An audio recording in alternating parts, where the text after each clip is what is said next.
Agora foi. Meus irmãos, nós vamos continuar as nossas exposições no livro de Levítico.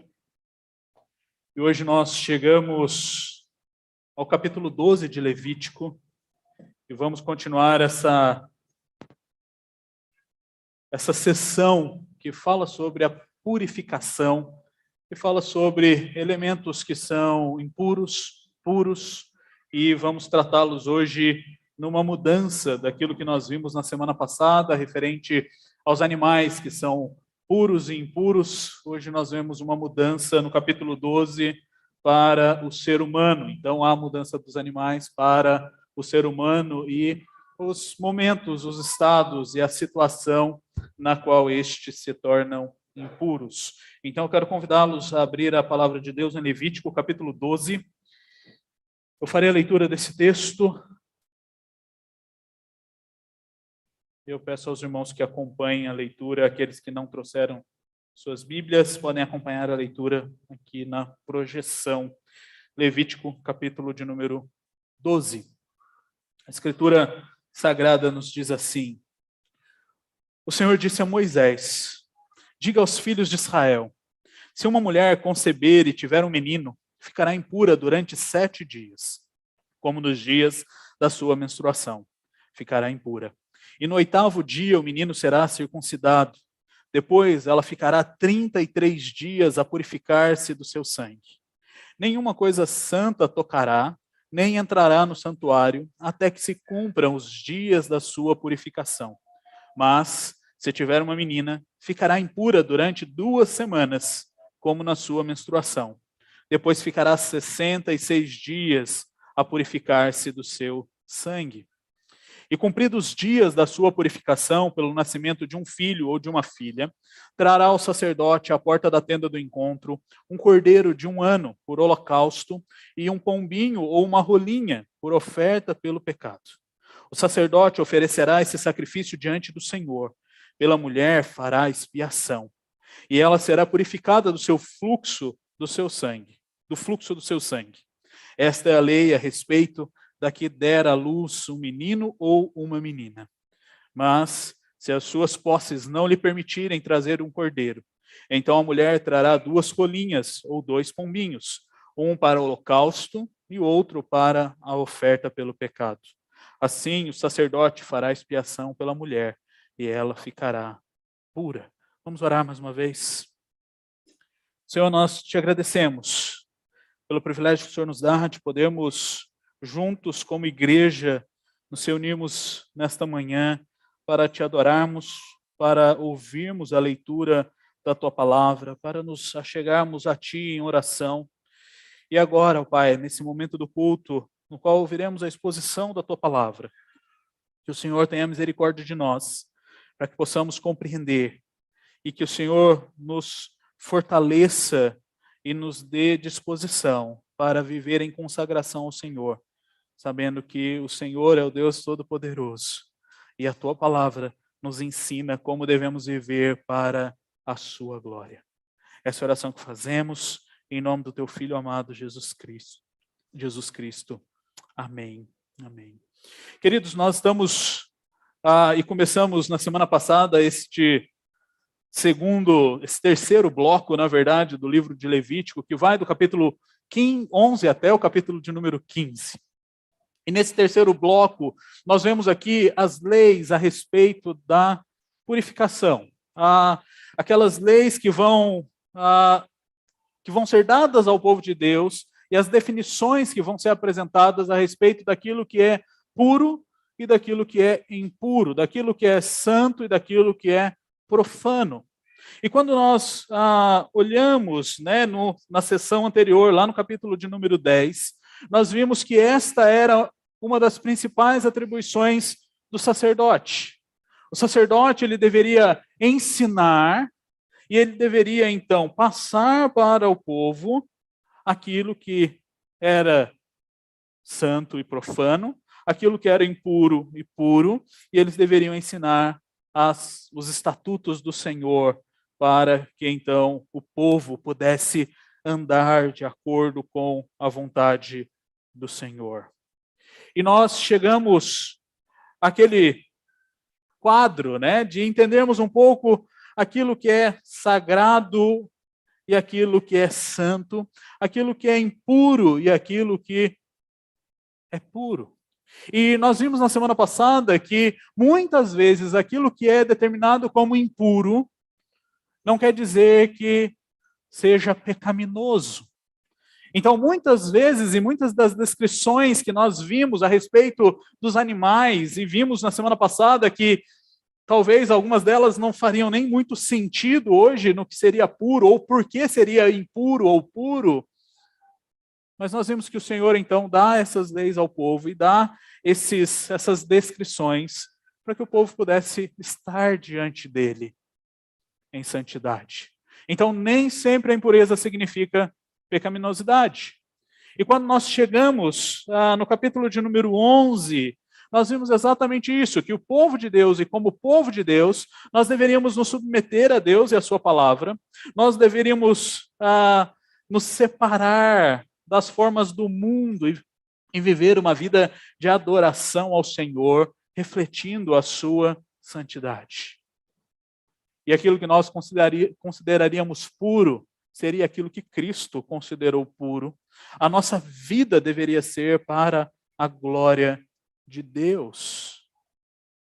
E isso iria ser um reflexo na nossa vida, vivendo diante do Senhor em santidade.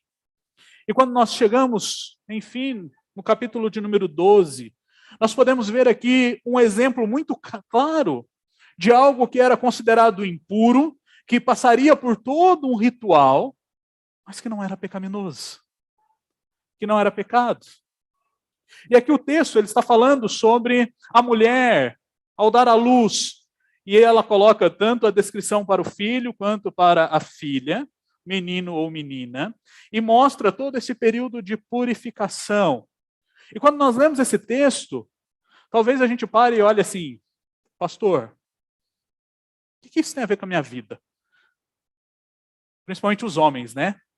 Que não vão menstruar, que não vão dar à luz, que não vão ficar um período separados por causa do fluxo de sangue.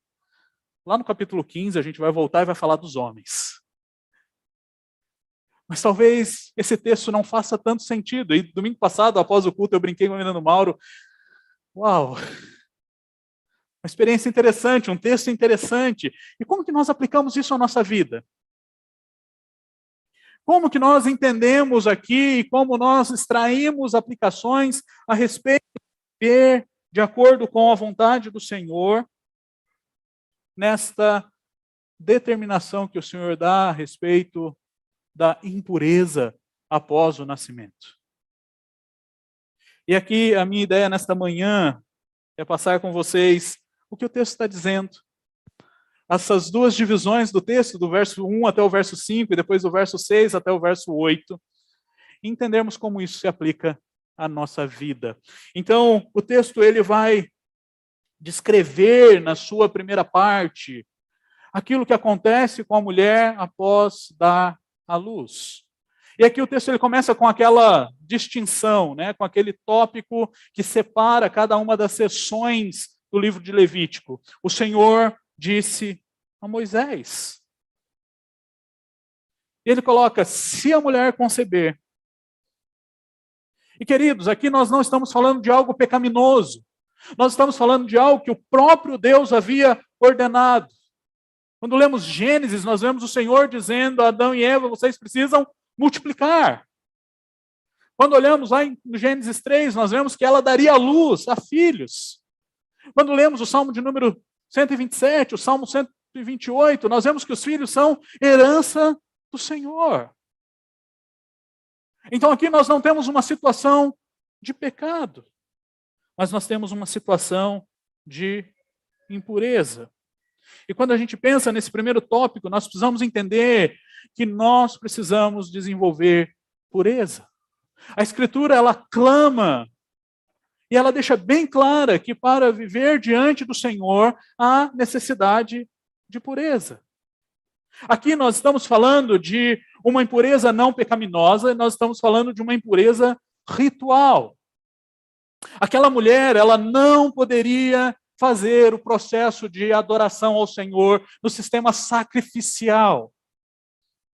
Ela não poderia ir apresentar ali a oferta de holocausto, ela não poderia ir e oferecer oferta pelo seu pecado, ela não poderia oferecer oferta pacífica dentro desse período que ela estava tendo o seu fluxo de sangue. Ela estava impura. E o ponto da sua impureza é exatamente relacionado ao sangue. Quando nós olhamos para a Escritura e olhamos para o livro de Levítico, e nós já vimos aqui diversas vezes a questão do sangue, o sangue era algo extremamente importante para o Senhor. Vocês se lembram por quê? O que o sangue representa? Faltaram os sermões de Levítico. O sangue representa a vida. E a vida pertencia a quem? A Deus. E essa mulher, então, ao ter o seu fluxo de sangue, e nós vamos ver que depois vai haver as leis a respeito da menstruação, do período de menstruação, e aos fluxos de líquidos também a respeito do homem, lá no capítulo de número 15. Mas aqui nós vemos que ao sair sangue, ela estava incompleta. A vida estava se transformando em morte. Aquele sangue não fazia mais parte do todo do seu corpo. E ela estava, então, impura diante do Senhor. Mas ela não estava em pecado. E é interessante quando nós olhamos para essa diferença.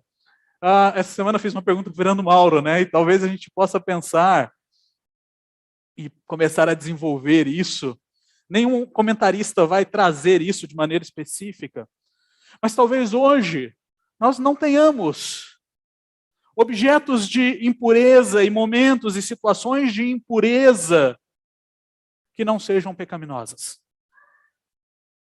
Assim como, nesse momento, aquela mulher precisava ficar afastada do processo sacrificial, do sistema sacrificial e cultico, porque ela estava impura.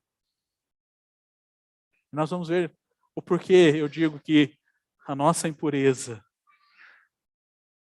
ela muitas vezes, e eu creio que quase todas elas, 100% delas, foi aumentando, 100% delas, hoje está relacionada ao pecado. Mas nós podemos mesmo assim nos aproximarmos de Deus, porque Cristo nos purificou.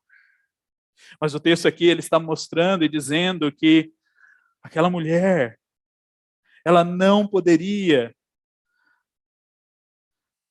desenvolver a vida comum daquele povo e realizar aquilo que o Senhor havia ordenado. E o texto vai mostrar, primeiro começando pelo menino, e depois pela menina, que aquela mulher precisaria ficar um tempo afastada para então desenvolver o período de purificação, o período de limpeza. Mas quando nós nos deparamos com o verso de número 3 aqui, nós vemos uma exceção sendo feita. Tanto que aquilo que ela estava passando não era pecaminoso, que ao 8º dia aquela mulher precisaria levar o seu filho ao tabernáculo para que o seu filho então fosse circuncidado. E é interessante quando nós pensamos nesse processo ritual da circuncisão, ele não era um processo de purificação. Então aquele menino, aquela criança, a Bíblia não fala que tanto ele quanto ela estavam impuros, apenas a mãe. E o ritual da circuncisão era um ritual de iniciação na aliança do Senhor, onde aquela criança passaria a ser reconhecida como parte da comunidade de Israel. E aqui nós podemos ver que os filhos são herança do Senhor, e o Senhor vai manter a aliança que ele havia feito com Abraão. Se você olhar lá em Gênesis, no capítulo 17, você vai ver que Deus, ele, para separar o seu povo, para marcar o seu povo, para diferenciar o seu povo das demais nações, Ele diz para Abraão: olha, esse vai ser o sinal. Todos os homens serão circuncidados. E a partir desse momento, ao 8º dia, a criança precisa ser apresentada e ela então vai ser circuncidada. A circuncisão era uma prática em outros povos, mas não tão cedo como no povo de Israel. Relatos de outros povos que praticavam a circuncisão relatam que eles a praticavam no período ali da transição do menino, na puberdade, onde ele estava saindo da sua infância e se tornando um homem. Então esse era um sinal da sua masculinidade. Mas em Israel era um sinal de consagração. Era uma marca no corpo que indicava que aquela criança era membro daquela comunidade da aliança. Era uma marca externa que mostrava o pertencimento ao povo. Queridos, hoje nós não temos mais a circuncisão. Mas quando nós olhamos para o Novo Testamento, nós vamos ver que este sinal de pertencimento ao povo, ele é substituído pelo batismo. Assim como a circuncisão não era purificadora, assim como a circuncisão não era algo definitivo de santidade e salvífica, mas apenas um sinal de pertencimento a um povo, assim também é o batismo. E é interessante quando nós olhamos para o Antigo Testamento e olhamos para o Novo Testamento, nós vamos ver que o outro sinal de pertencimento ao povo que havia sido dado era a celebração da Páscoa.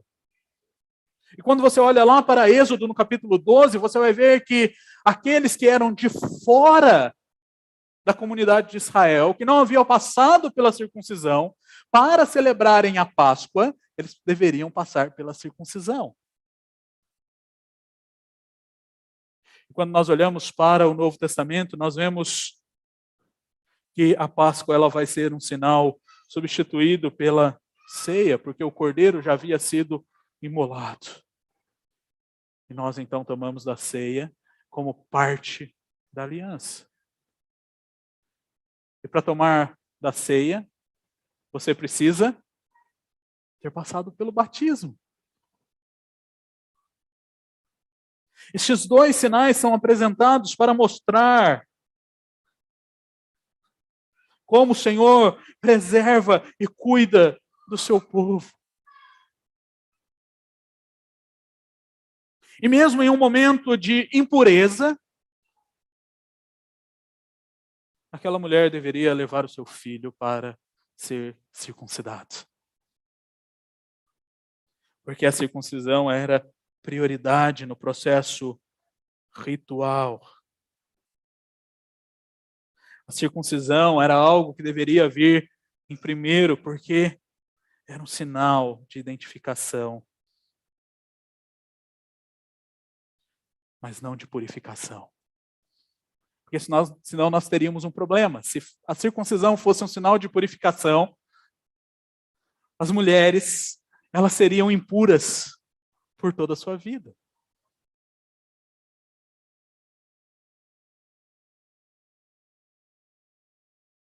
E nós vemos logo em seguida essa diferença que é feita aqui no texto. E se você olhar lá para o verso de número 3 em diante, você vai ver então que quando ela der à luz a um menino, depois de 7 dias, então ele é circuncidado. Ela vai ficar então 33 dias para purificar-se do seu sangue. E nenhuma coisa ela deverá tocar, porque o que ela tocar se tornará impuro. Mas quando nós olhamos um pouquinho e andamos um pouquinho mais e chegamos no verso de número 5, o texto vai dizer: mas se tiver uma menina, ficará impura durante 2 semanas, como na sua menstruação, e depois ficará 66 dias a purificar-se do seu sangue. Os comentaristas não são claros, não chegam a uma conclusão, assim como a questão dos animais, sobre o porquê esse animal, sim, impuro ou puro. Eles não chegam a uma conclusão sobre o porquê a mulher aqui, a menina, deveria, se tivesse à luz, a menina ficaria mais tempo.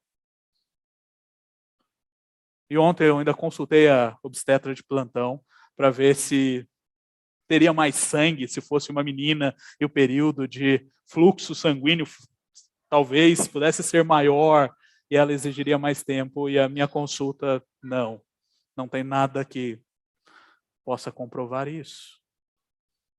Há uma questão cultural que é levantada muitas vezes da inferioridade ritual da mulher no processo da vida do povo. Mas essa ideia também ela não tem muita sustentação, porque a mulher ela poderia ir à porta do tabernáculo e oferecer sacrifício, tanto que é o que o texto vai orientar daqui a pouco. Ela poderia pegar o animal e levar até o tabernáculo. Então não é claro o porquê essa diferença de dias entre homem e mulher, entre menino e menina. Mas o que é claro nesse texto a respeito disso é que ela deveria ficar um tempo para se purificar.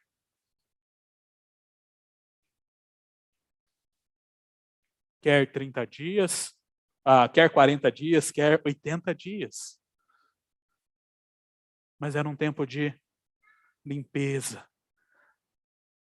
de purificação, para ter certeza que aquela mulher não teria mais nenhum aspecto que a tornaria impura.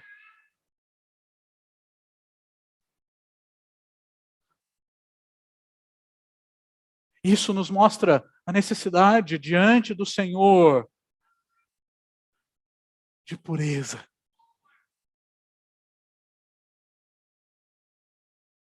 O tempo é apresentado para que aquela mulher não contaminasse outras coisas, não contaminasse outras pessoas, não contaminasse coisas sagradas como alimento. Para que ela pudesse estar diante do Senhor pura, ritualmente falando. E queridos, diante dessa necessidade de pureza, o texto vai nos mostrar que para que essa pureza, então, fosse reconhecida e acontecesse, haveria necessidade de reconciliação e de purificação.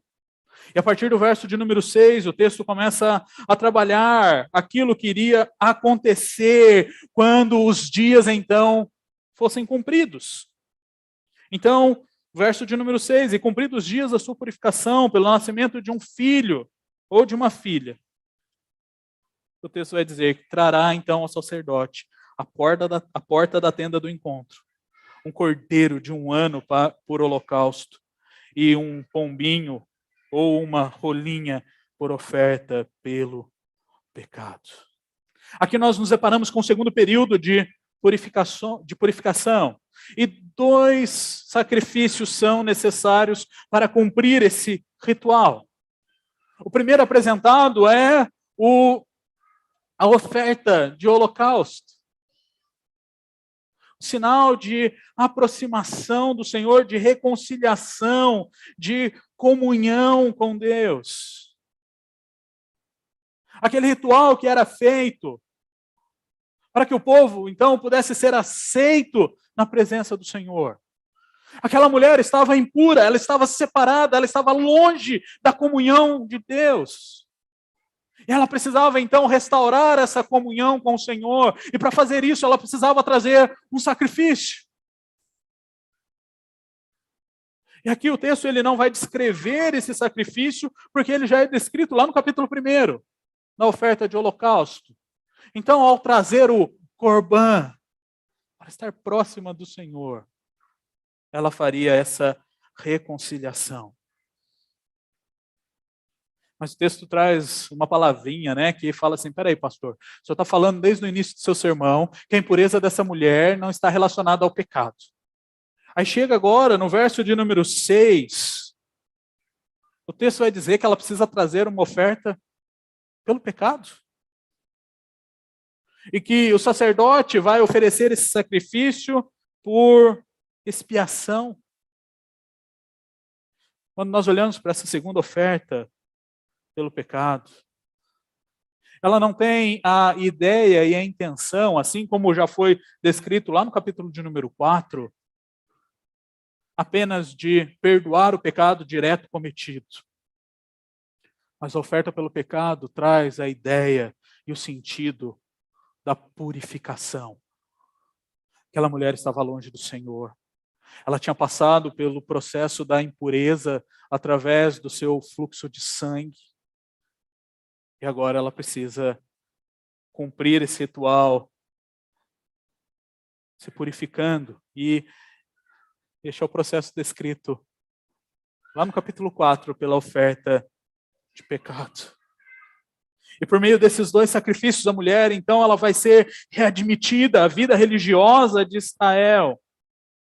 Ela será restaurada ao relacionamento correto e adequado com Deus e com a comunidade e com o santuário, com o tabernáculo. E aqui é um ponto importante.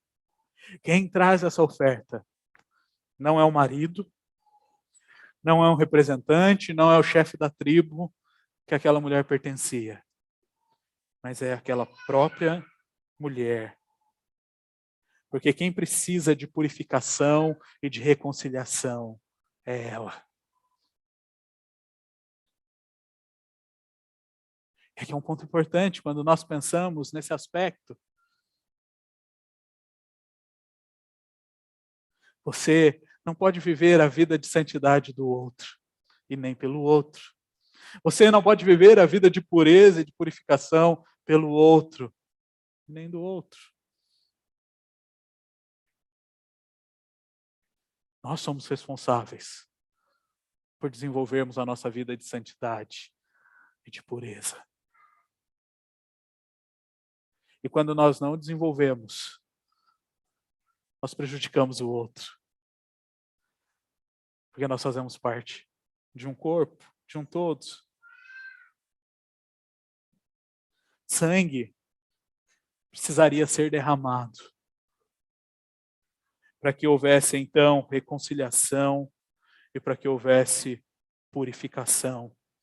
O verso de número 7 vai dizer que aquele sacerdote faria, então, a expiação. O sangue seria derramado pelo seu sangue derramado. Para que diante do Senhor ela pudesse, então, se encontrar pura.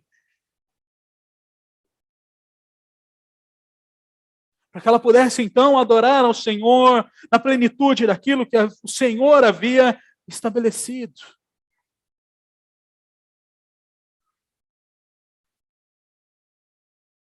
E ela, então, seria purificada. Mas quando olhamos para o texto, nós vemos algo interessante acontecendo. Assim como vimos nas descrições dos sacrifícios anteriormente, e se você chegou aqui agora, eu recomendo que você volte lá, são 12 sermões, então não é muito ainda, né? Volte lá e venha assistindo a primeira parte do livro de Levítico, falou apenas a respeito das leis, a respeito das ofertas, principalmente os 7 primeiros capítulos. Mas aqui ele repete a mesma orientação. E nós vemos o Senhor sendo providente. E ele vai dizer assim, olha, eu estabeleço como lei que para a oferta de holocausto seja trazido um cordeiro, e aquele cordeiro passaria por todo aquele processo ritual, onde o ofertante, o adorador, colocaria suas mãos sobre aquele animal, transferindo então ali o seu desejo, aquilo que aquele animal representaria. Ele imolaria, o sacerdote iria então tirar as partes, iria queimar aquelas partes diante do Senhor. E para pecado, o texto diz que ela deveria trazer apenas uma rolinha ou uma pombinha. Mas o Senhor graciosamente, entendendo a situação do seu povo, Ele estende isso também aos pobres. E nós já vimos aqui que muitos não tinham condições de ter gados maiores e menores.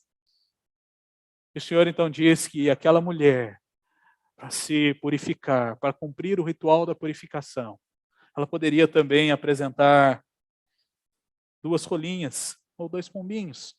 Eles seriam suficientes.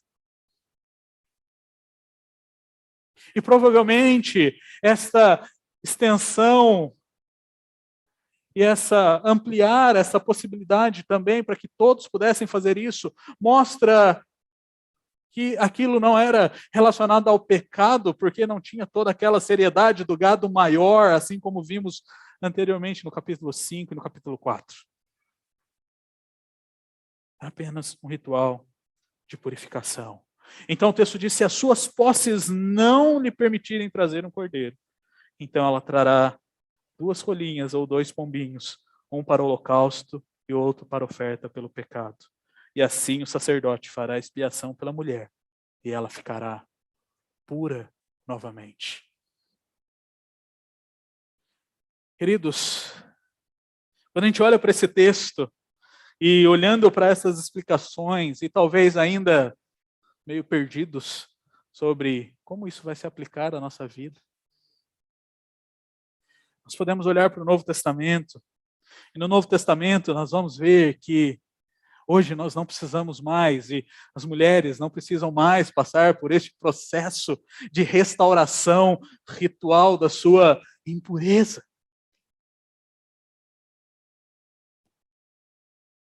E aqui se estende também aos homens, que vamos ver lá no capítulo 15, muita propaganda do capítulo 15, mas lá no capítulo 15.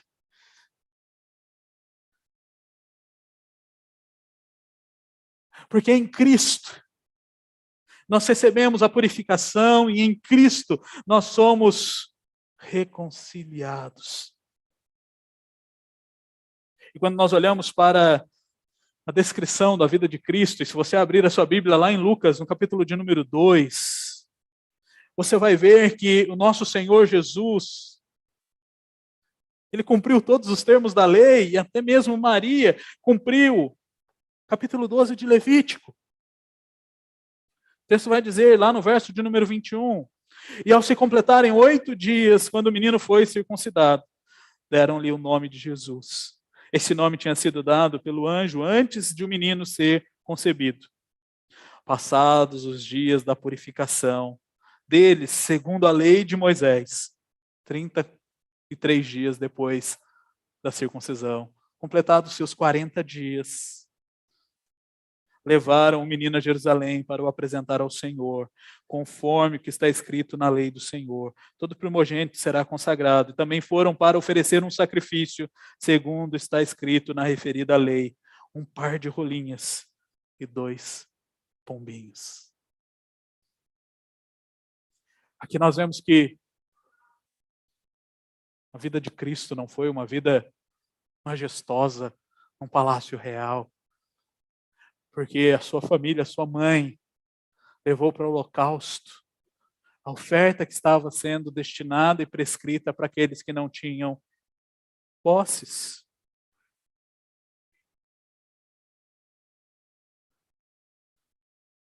Queridos, quando nós olhamos para essa passagem de Lucas, no capítulo 2, nós entendemos que o nosso Senhor Jesus Cristo, ele encarnou e ele se tornou homem.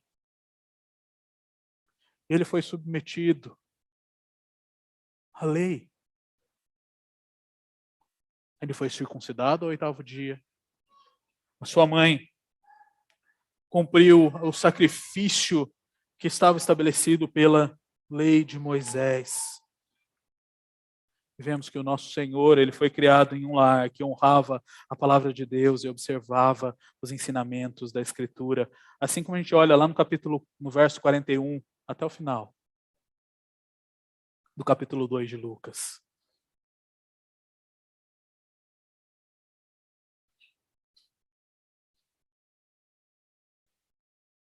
Queridos, aquele que veio para ser o Cordeiro de Deus. Assim como Paulo vai nos lembrar em Gálatas, ao escrever aos Gálatas, ele cumpriu plenamente toda a lei. todo ritual. Para que então ele pudesse, por meio da sua morte, do seu sangue derramado na cruz, fazer a purificação espiritual do seu povo.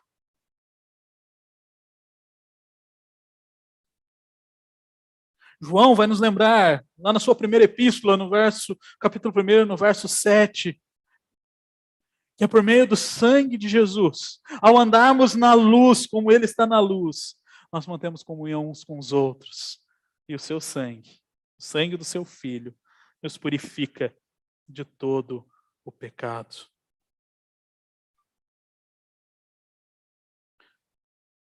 Quando lemos Paulo escrevendo aos Colossenses, nós somos lembrados que nós somos circuncidados em Cristo Jesus.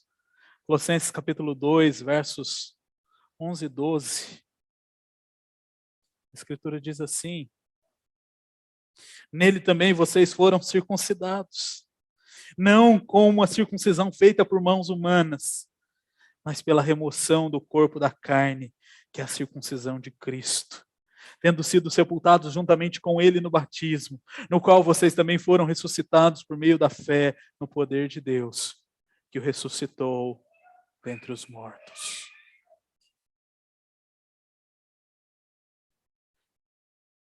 Queridos, em Cristo nós passamos por esta circuncisão. Em Cristo nós passamos por esta reconciliação.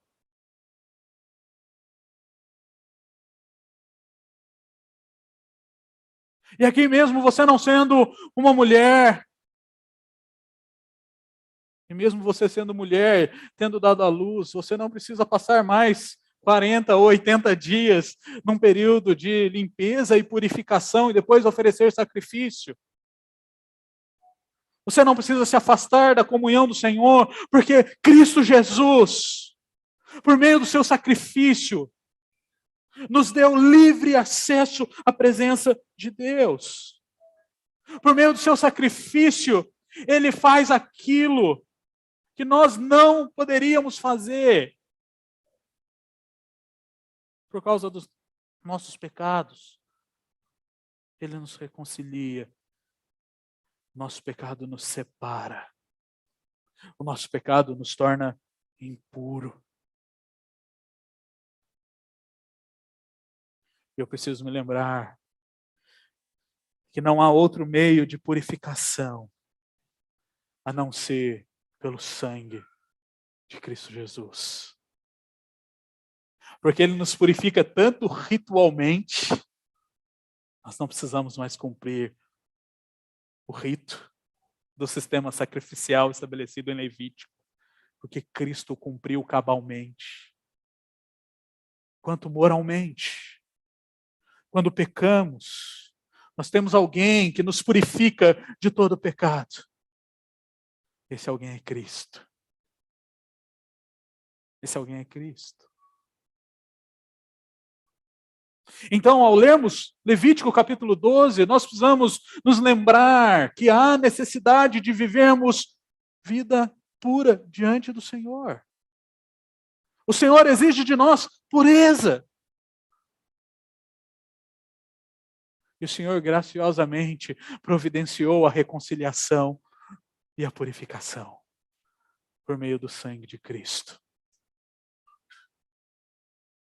Não há outro intermediário, não há outro meio.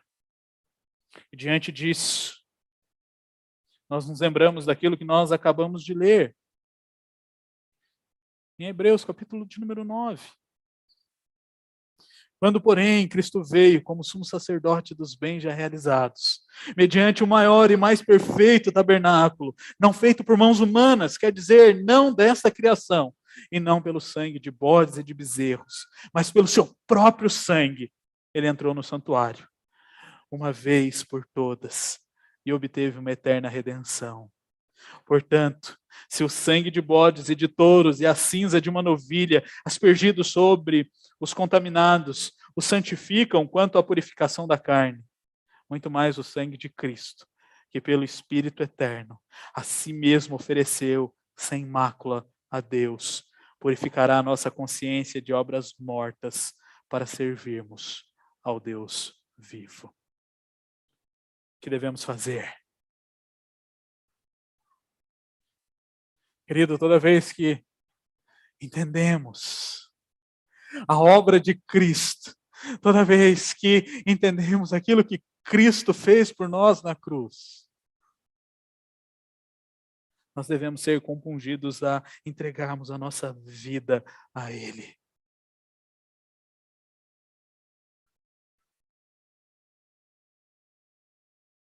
Então, se você ainda tem o entendimento que você pode fazer algo pelas suas próprias mãos para se santificar e se purificar, se você ainda acha que há outro Salvador, que há outro mediador, quero dizer para você nessa manhã que não há e que você não pode. É somente por Cristo.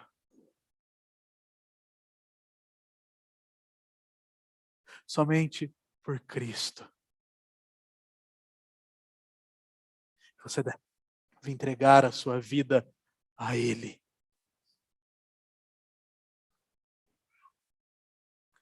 Nós fazemos isso. Após entregarmos a nossa vida a Ele, você que já o professou como Senhor e Salvador da sua vida, você faz isso se abstendo da impureza. E como eu vou me abster da impureza, pastor? Primeiro, obedecendo a lei de Deus. Quando nós quebramos a lei de Deus, nós nos tornamos desobedientes e nós quebramos o relacionamento com Deus. Isso faz de nós impuros, ímpios. Aqueles que não pertenciam ao povo de Deus eram considerados ímpios, impuros. Os gentios eram impuros, porque eles não viviam debaixo da lei de Deus.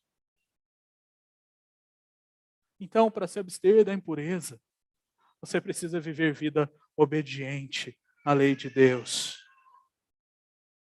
Para se abster da impureza, você deve desenvolver vida de piedade.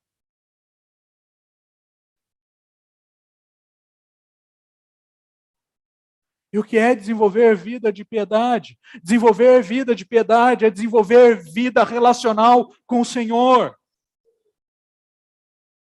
É desenvolver uma vida de um relacionamento íntimo com aquele que enviou seu Filho para nos purificar e para nos reconciliar consigo mesmo. Se relacione com Deus. Desenvolva a vida de oração. Desenvolva relacionamento pactual. Como que você se abstém das impurezas? Desenvolvendo aquilo que Paulo vai escrever aos Filipenses, desenvolvendo a sua salvação.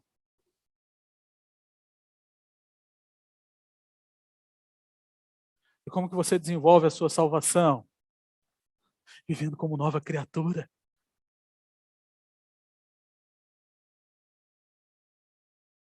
Obedecendo aquilo que o Senhor ordenou lá na grande comissão. Como que você se abstém das impurezas? Desenvolvendo relacionamento pactual. Relacionamentos que vão te levar ao aperfeiçoamento dos santos, assim como Paulo orienta os colossenses.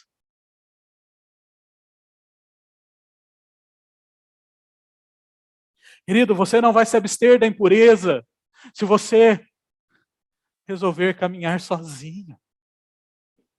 Você precisa do corpo. Você precisa disso aqui. E não é só dominicalmente, não. Você precisa do relacionamento pactual para que o teu irmão te ajude a caminhar em santidade diante do Senhor.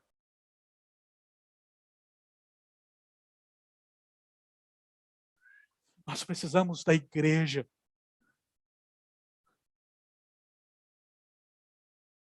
Nós precisamos um do outro para nos abstermos da impureza. Segundo, confesse os seus pecados ao Senhor. Queridos, nós não temos aqui um confessionário. Nós não temos aqui um momento no qual eu ou o reverendo Mauro ou um dos nossos presbíteros se assentam numa cadeira para ouvir a sua confissão de pecados. Nós não temos, porque a Escritura diz que esse processo deve ser feito diretamente a Deus. E nós não temos, porque nós não temos poder para perdoar o pecado de ninguém. Nós devemos confessar os nossos pecados ao Senhor, porque Ele é o único que pode nos perdoar, Ele é o único que pode nos purificar.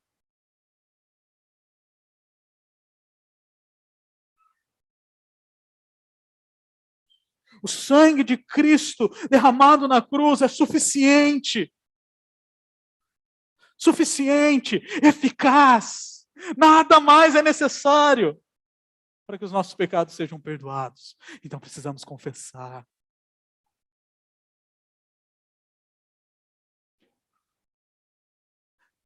Nós confessamos os nossos pecados à medida em que as nossas impurezas morais são colocadas diante do Senhor, com o coração contrito, arrependido. Confessar pecado não é simplesmente falar, pequei. Fiz isso aqui de errado. E continuar a vida como se não fizesse diferença. Confessar pecado deve levá-lo ao arrependimento, deve levá-lo a uma vida santa. E nós somos lembrados que nós vivemos em adoração ao Senhor todos os dias da nossa vida. Nós estamos diante do Senhor todos os dias da nossa vida. E nós devemos viver a nossa vida como sacrifício vivo diante do Senhor. Terceiro, devemos viver os nossos dias confiando na providência de Deus. O texto nos ensina que quem mantém a sua aliança é Deus. E Ele estabelece isso aqui por meio da circuncisão, depois por meio do batismo. E nós continuamos fazendo parte deste povo de Deus, que o Senhor Deus sustenta. Independente da classe social, independente da sua etnia, da sua nacionalidade, independente daquilo que você pode dar ou não, o Senhor providencia todos os meios necessários para que você possa se relacionar com Ele. Ele enviou o seu Santo Espírito para habitar em você. Eu vou falar algo importante aqui. Você não está aqui hoje porque você olhou e falou assim, nossa, eu sou muito bom e hoje eu estou com muita vontade de ir ao culto. Nós já aprendemos aqui, né, lá no capítulo 10, que nós devemos, capítulo 8, nós devemos nos preparar, né, para a adoração. Então você se preparou, não foi dormir mais cedo ontem porque você gosta e fala, nossa, tem... Não. Porque provavelmente, assim como eu, muitas vezes, você acorda tão esbaforido na manhã dominical, que se dependesse de você, você não saía nem da cama. Se dependesse de você, você ligaria a televisão e aí iria assistir um esporte, ou iria acordar mais tarde, ia para o parque, aproveitar o sol. O Senhor providenciou até mesmo este meio para nos relacionarmos com Ele, com o seu povo. Ele enviou o seu Santo Espírito para nos incomodar, para nos trazer aqui, para que pudéssemos adorá-lo. Ele providenciou o Cristo, para que tivéssemos então livre acesso à sua presença, pudéssemos viver uma vida santa. E por último, diante do texto de Levítico 12, da necessidade de vivermos vidas puras, diante da necessidade da reconciliação e da purificação, nós devemos viver uma vida santificada. Juntos aqui, como igreja, nós vamos declarar, cantando o hino de número 131, aquilo que nós precisamos fazer para vivermos uma vida santificada, para vivermos vida de santidade diante do Senhor. Vamos